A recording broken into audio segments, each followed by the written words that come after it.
fragility versus resilience. Within this trend, let's discuss about looming crisis of species extinction and resource scarcity. But before that, let me give an overview of what do we actually mean by fragility versus resilience. The impact of environmental degradation, excessive consumerism, and urbanization due to population growth is leading to biodiversity collapse and shortage of resources. And all these factors raise the question of how far our ecosystem can hold the imbalance in biodiversity and for how long can it support the basic needs of future generations. This is what we mean by fragility versus resilience. Now, speaking of future generations, biodiversity collapse is embedded in consumer mindsets, specifically in the newer generations.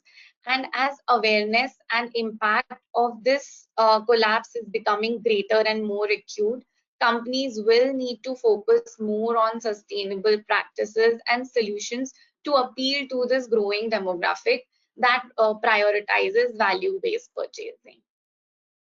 Now, adding to declining species, there are also concerns and insecurities related to access of food, water, energy, raw materials, etc. So these also impact the ability of system to support the future generation.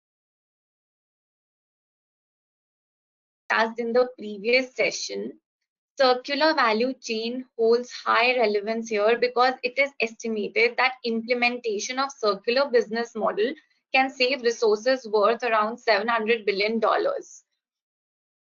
Now, it is anticipated that in future prevalence of malnourishment will be there, which will be caused not only by food shortages but also by sedentary lifestyles, which will further stunt the growth of children and lead to prevalence of diseases like diabetes. Now, to combat resource scarcity, uh, uh, the current generation needs to take action now. And as an impact of resource scarcity, in future, technology innovations will happen that will help mine resources in untapped areas. And we anticipate such research and developments to take place in the midterm. Businesses, of course, businesses and regions having access to such technologies will thrive. And from a regional point of view, varying consumer perspectives will emerge either to support the less affluent nations or to oppose the same. Uh, Developed economies have already taken initiatives towards these insecurities.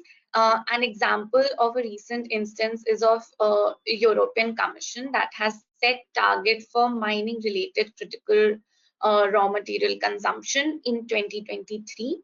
According to this act, 15% of the annual raw material consumption must be sourced through recycling. This measure that will not only conserve the resources but also will enhance the economic self-reliance of the nations. Overall, this trend specifies that what could be the impact of resource over exploitation coming from the current generation and how initiatives can be taken on national level to avoid these crises.